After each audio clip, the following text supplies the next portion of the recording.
Hello, Professor Henry. So I will be doing a resubmission for Project 3. So I'm just going to get right into it. The first one that I was going to go over is the map generation through instantiating random tiles.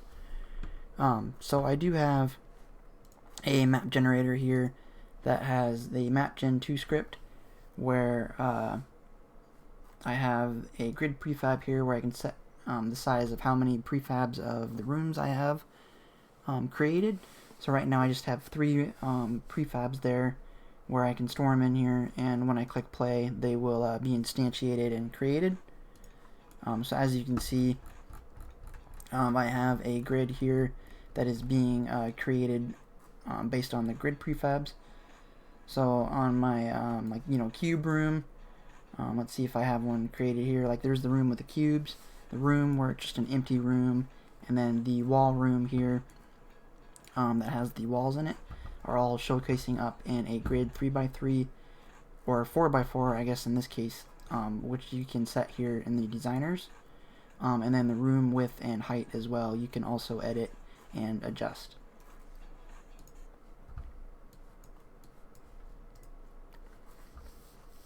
And how I have that done here is through a map generation script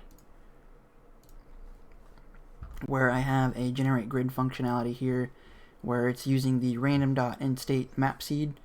So what this is allowing is whatever map seed that I enter in over here set by a designer, it will go ahead and call on this function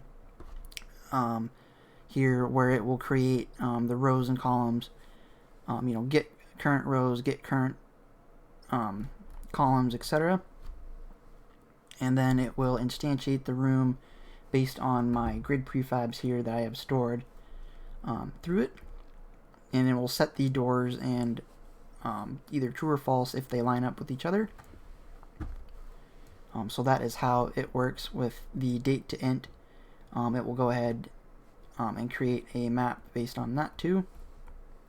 But most importantly, it's being instantiated through the random instate date to int functionality to where it'll generate a random map based on the prefabs that I have stored. The next one is map width adjustable by designers, map height adjustable by designers. You can change both of these. You can go to 60 to 60 if you want, and it will adjust them. You can go to 100 to 100. I did see your comment on why, based on that, and I did look at it. It did make sense to me, having it instead of eyes, current rows and current columns, and coming down here and seeing it, it did make sense to me, why it was doing that issue. So realizing that, I can fix it and adjust it to how it needed to be. But I do understand with the way that these tiles were created, they were primarily made for the hard code for 50 and 50. Which I will go ahead and set back to it. Map generation can be set to random level, and a random level is generated. So I can do that over here in the designer, where I can collect the random map boolean tile here, and it will go ahead and generate a random map. As you can see, I have some with the walls, cubes, and some rooms. But if I go ahead and redo it, you can see that all of those rooms are completely different over here. The reason this works is because I have a function here called random grid that will generate a random map because of the date.timeNow. So with the map seed being instantiated up here, it will get that unity.random instate map seed, and it will generate a map based on just a random time.now, so it can be any time. I don't set the time to it. And then I also am calling the generate grid, allowing it to generate a grid based on this map seed entrance. Same with map of the day. It's the same concept, except I'm using datetime.now or datetime.now.date, which it's still technically generating somewhat random, but it's going based off of the date of today, and whatever map seed you enter in here it will keep that same seed for the day. The next one, AIs and players spawn in random tiles. They are not set at level load. They are instantiated via code and still linked in Game Manager. So they are not linked in Game Manager, but they are instantiated via code, which I'll go ahead and showcase in the player spawn script, where I have it set to using a storing through spawn points and tank prefabs, allowing the tank to be stored in a tank prefab. And down below here, I am storing those spawn points here in a function, and then I can create a list of however many spawn points, 1, 2, 3, 4, etc. And then I can set those in the game management over here. As you can see, here's my SP for spawn points. I have 2, and I just have 2 little spawn points that the player can either spawn here or here. And then I have down below my update function here, where if player 1, which is tank, equals instantiate, so it will create that tank through the tank prefab as long as the game object is there, and then it will transition into the spawn points here that I have set, and it will spawn at either spawn point 1 or 2, and then quatrain down identity as game object. So that is how they will be instantiated and spawned in, is through that way.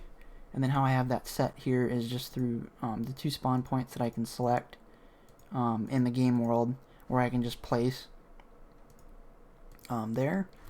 It is a similar concept with my enemy spawn, where I can select 2 spawn points and the enemy will either spawn in one or the other. So how I have that set up is a similar, where I have a I can choose how many tanks I want to spawn in, or where it'll transition, it'll spawn one of these tanks. So if I have it set to 2, it can spawn in my, my Can You Hear tank. So it will pick between either 2 of these to spawn in this map to where it can attack the player. And then I just have my spawn points here, where there's spawn 1 and spawn 2. And then how I have that done in code is similarly, so I just have my array here for my enemy tanks to store, and random enemy prefabs, so it's getting the prefabs of my tanks. And then in my spawn enemy function, I have a length of all of my spawn points there storing, so I just have the 2. And then I am creating the tanks through enemy tank.instantiate random enemy prefab, so it is getting the prefab, so it's like Can You Hear tank or Flea tank prefab, and then it's going to create that and then place it into the world through the spawn points that I have connected with it. So that is how the player and AI tanks are spawning in, being instantiated. I did see that it was scored low. I did see your comments, see outside of Rubik, but I didn't see as to why it was scored low. I don't know if you stated it, I just didn't see it, or I didn't understand the wording of it. But for some reason, if this is wrong, again, comment, just this one stating the reason as to why. Because to my understanding, they are being instantiated by this line here, called instantiate, and then they're being spawned in through spawn points, because they're not in the inspector manually placed. They're being placed through the spawn points that I have set there, and then they're being created through instantiating of the prefab, not through the inspector. But if you can just, if it's wrong, again, just maybe explain a bit more as to why, and then I will, fix that. The last one I will go over is the comment section of the thing. So this is just kind of explaining a bit more as to why these work. So these are my array lists for my spawn points and my enemy tanks, allowing me to store a set number of spawn points in there or tank prefabs, and then this will store how many enemies I have there, and then it will spawn the enemy from my spawn enemy function on start. So this will store the length of spawn points, then this will create my tank, instantiate it through the prefab that I have up here, and it will also connect with my spawn points, and then it will set the parent of that. My map generator, as you can see here, is all commented. You know, this function, what this does, this will create a random map, and then by the map seed, it will create a random map because of the date.timeNow that I explained kind of before, where it is getting the randomness of the time anywhere, and it's creating that functionality, and my map of the day is getting the date of the current day and setting it for that whole day of that map of whatever seed that I enter. You know, if this map equals true, create that grid in my player spawn. All of my game objects there that are commented out, calls the size of the store of the spawn points, creates 2 players or 1 player functionality. If player 1 is null, loses lives respawn, subtract a life.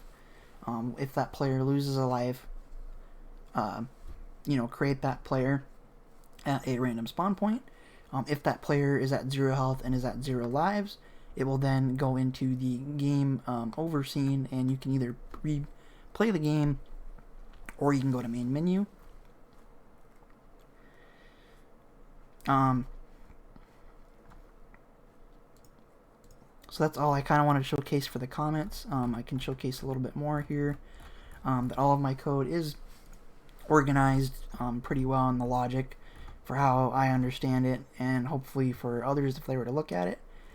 There's enough comments for them to grasp what this is doing and stuff like that. So that is just kind of like what I wanted to showcase for this resubmission to you, and just yeah.